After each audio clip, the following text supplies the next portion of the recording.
Hey everybody, it's Saturday and I've got a little bit of free time off of projects to work on my own stuff. So I just wanted to give you a quick shot of that completed CJ3B radiator shroud.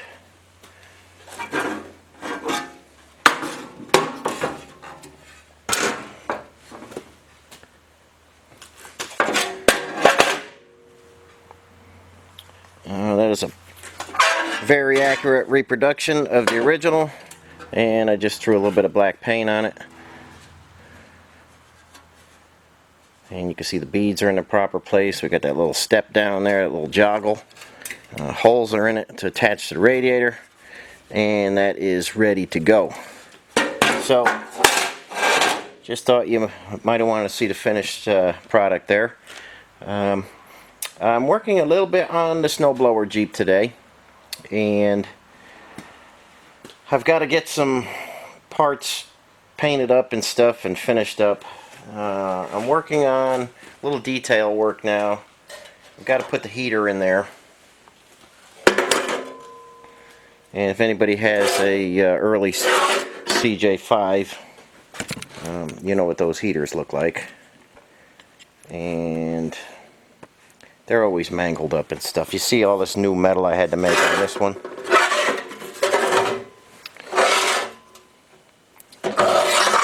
So everything needs to be sandblasted and put in epoxy primer.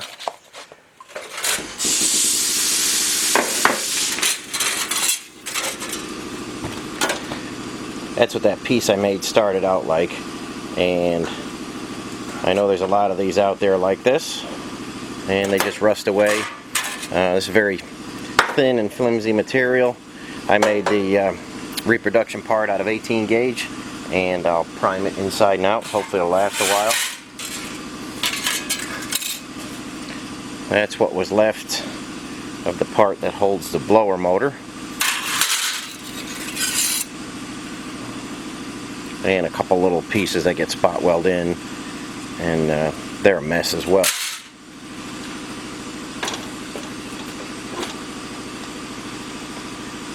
And this is what was left of, oops, I tried to make patterns here. This is what was left of the heater and defroster ductwork. It's just that cardboard. So I spent some time, and you can see I flattened everything out, made some patterns out of everything.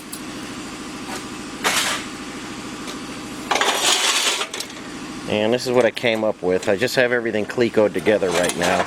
I made all of that out of galvanized metal, 24 gauge galvanized metal. And I think you can see that section there. There's your little squirrel cage. And these pieces that were rusted away, they go in there like that. Another one goes on the bottom. Those get spot welded in, and that's what goes on the inside of the vehicle. So I've got a little more work to do on this, but it's already November. It's been kind of warm. The weather's been terribly rainy and stuff. I don't get a lot of days for sandblasting or painting, but cool weather is going to be moving in on me, and I don't like to paint in the winter because it's kind of a pain to get the area up to temperature. So I'm really under the gun trying to get this done now. So I've got to get this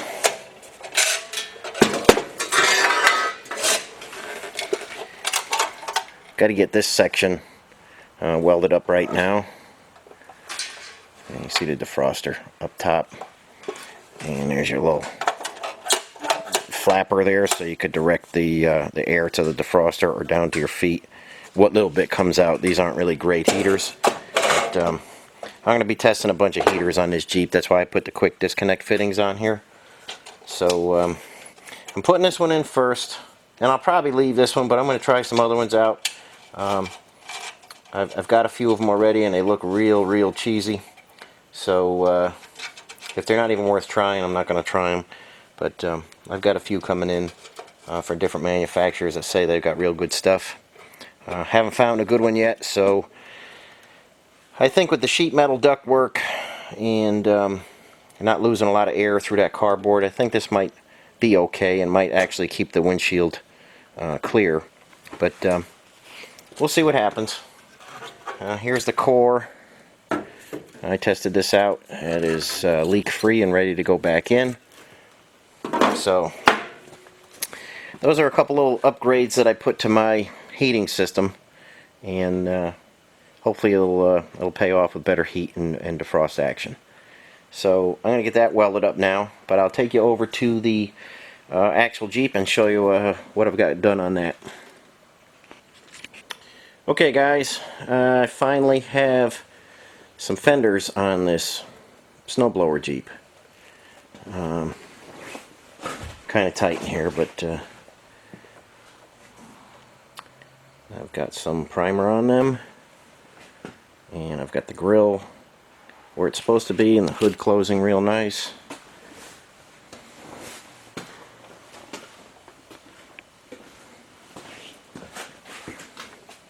There's that side. Now I did find a new old stock fender. A friend of mine found it out in Colorado for me, and my local buddy here, Don, gave me a set of fenders as well. And as you know, I built one fender. So I know it's hard to see, but we've got one original fender and we've got one reproduction fender that I built. And I think it came out good enough where you won't be able to tell the difference from the factory original.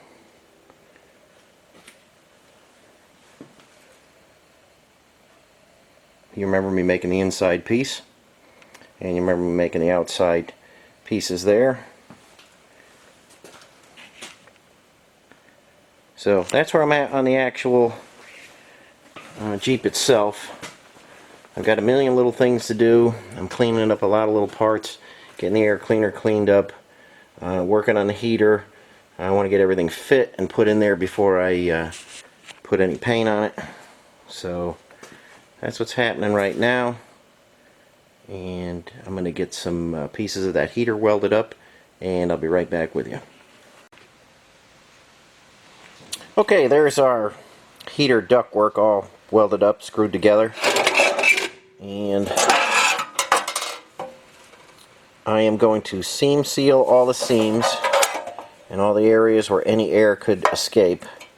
And we're going to try and make this factory heater actually work a little better than it did from the factory. And with our steel ductwork here and everything being seam sealed, we shouldn't get any air leakage. And whichever way we put that flap, we'll either get it out on your feet or we'll get it up to the windshield. And I'm mostly concerned with getting it up to the windshield because it is a snowblower Jeep and I plan on using it out in the bad weather. So I'm going to seam seal it, and hopefully that'll take any little air leaks or anywhere that air could get away and not get to where I want it. I'll seal them up and put more air in the right place. So I'm going to do that next, and I'll scuff this up first, seam seal it, and then we'll be ready to prime it. I'm getting a big pile here of stuff that needs some black epoxy primer. I'm prepping up a lot of parts. As you can see, I've got some sandblasting to do, and trying to beat the weather here and catch the last few days that I think we're going to have. So I'll get this done and keep moving on. Okay, there's our piece of ductwork. It's all seam sealed. It's not the greatest looking with the seam sealer on it, but I'm more interested in getting the air where it needs to go. So a little bit of black paint on that will spruce it up a little bit, make it look a little nicer. So that's that piece out of the way. And the next piece in the line, that is your defroster duct. And the original, as you can see, is made out of that same cardboard. And this one isn't too terrible, and I can actually use that. Here's another option here. This is a plastic version.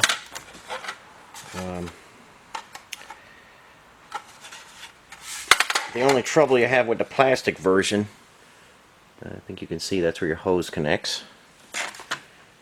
And look at the size of the hole on that one. You have to get pretty creative to get your hose in there properly. These defroster ducts used to be made by a company called Miller Plastics way back when. Probably in the late 80s and stuff. And they were a whole lot nicer. The fit and finish was better. I mean, this one you can just hear it's tinny. It's not plastic welded right there where it should be. It's already coming apart. This is just, the size of that is just ridiculous. But Miller got out of the plastic business a while ago. And this piece has been taken over and made by Amix Ada. I'm sure you've heard of that Jeep parts company. You know that I don't use their parts in my restorations. And a lot of their stuff is just junk. They have completely single-handedly ruined the Jeep parts market, bringing in terrible parts, whether it's steering sector shafts that I told you about in a few videos ago, terrible T84 transmission parts, T90 parts that you know, you can practically look at them and melt them with your eyes. They're just so soft and junky. Guys have put them in, you know, input shafts in a transmission, take off for the first time and completely turn that thing into a twisted mess. A lot of bad parts come from that company. This is another one of those parts where it used to be good. It was given to that particular company. They made a mess of it, as they do most things. But it is an option out there. You can use this plastic piece. It will work. It fits up there okay. The shape is kind of alright. My cardboard one is still in pretty good shape. I'm missing one of these little attachment points on the other side. Or if I feel like it, I can just develop something out of some sheet metal. But just a couple options for you guys if you're thinking of buying this. I mean, your hose will be swimming in there, you know. It's just, you know, some guys stick the hose in there and they wrap tape all around there and stuff. It's really not great, but if you have nothing, this is an option. You could make your cardboard one work if that's the case. Or like I say, I may get creative and make something out of sheet metal. I just don't know what I'm going to do yet. But just wanted to introduce you to some more of the garbage that's out there. So that pretty much will take care of the heating system. Now you know I put a later windshield on this. This is a CJ5 windshield with the bottom mount wipers, and I wanted a real wiper motor in there. I didn't want the vacuum wipers on top. So I'll be working on that next. There's a lot of linkage that I had to kind of fuss with to make it work right. I think I got everything figured out. I think I got all my wiper pivots in place. But I'll show you that next time if we have some time for that. That's coming along. I got to get some primer on that, and then I'll show you how I put the linkage in and stuff. It should be easy, but the linkage isn't easily available for the early CJ5. 76 and later, or actually 72 and later, you can get a lot of the linkage. But this early one is a little different. There's some things that are different, and I'll show you how I get that all sorted out next time.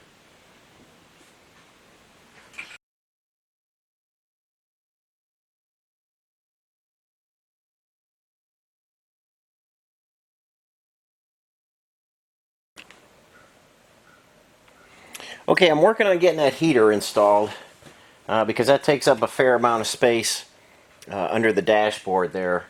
And as soon as I'm done with the heater install, I'm going to start working on the wiring harness a little bit before I do any further body work or painting or anything like that.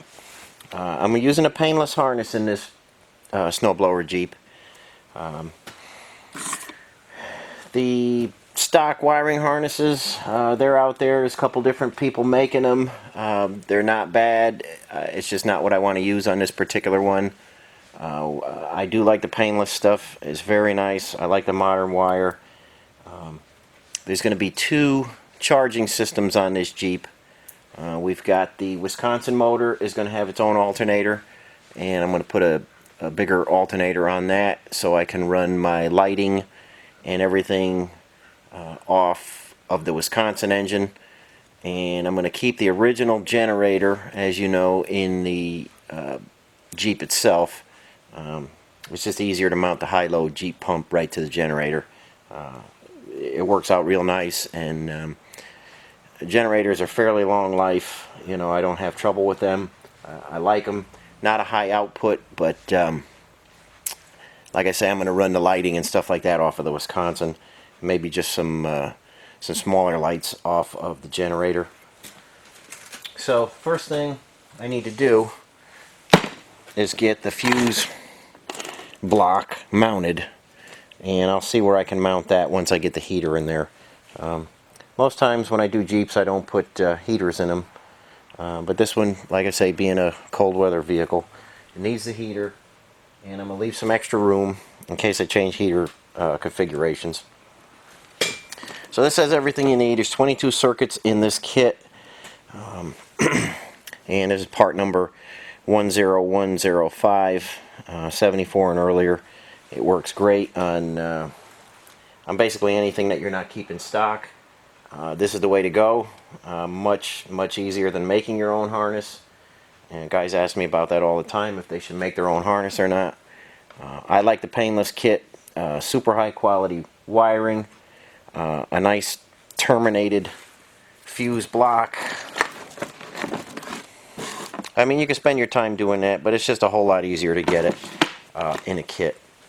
So along with the kit, I have some wire loom to put over that, and I'll grab that and show you that next. Just show you a couple options in case you're doing any custom work.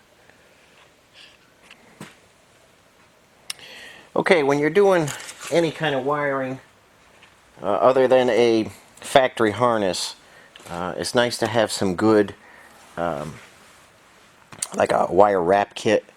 You can buy what they call a convoluted tubing. That's that plastic stuff with the slit in it, and that's what the factory used, you know, on later Jeeps. They use that convoluted tubing, and it keeps your wires neat. You gotta have something to keep your wires neat. It's better than taping the harness and stuff, and it lays in there nice. But Painless makes some stuff. They have a kit here. You could buy everything individual. See if you can see this. They have what they call the classic braid, and then they have the power braid. Just a little bit different. I don't know if you can see that. I don't know if I have enough light on it, but here's the kit, and you get all your different sizes in there, from the little stuff to the big 1-inch stuff. And it's a lot cheaper to buy the kit than it is to buy all this stuff individually, and this will wrap up your wires much nicer than any of that like that factory's wiring loom there that has it's impregnated, that tar impregnated covering. That doesn't have the heat resistance that this does. This looks good, very heat resistant. They give you some heat shrink tubing with this kit. They give you a bunch of ties with it, different size, some high quality tape, and this is like a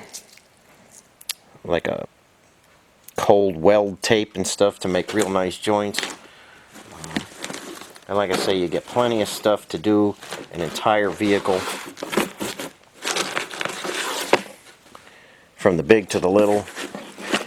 And I'm not associated with Painless in any way or anything like that. There's no endorsement here, nothing like that. It's just good stuff. I like to use it. They're not sponsoring this video or anything like that. I just want to Just want to let you guys know that this is just something I like to use on my own. Super high quality, and when you see this finished up, you'll see how nice it looks in the engine bay and down the frame and stuff like that. Just real good quality stuff, and this works good on anything from a Jeep to a hot rod to anything you're building. I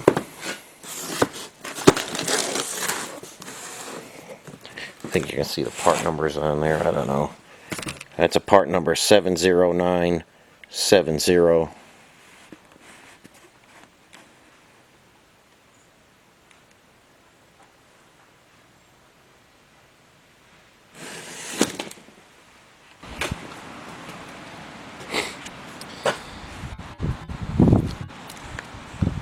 Here's a transmission that showed up at my door today, and looks like some magnetic electric trailer brakes there.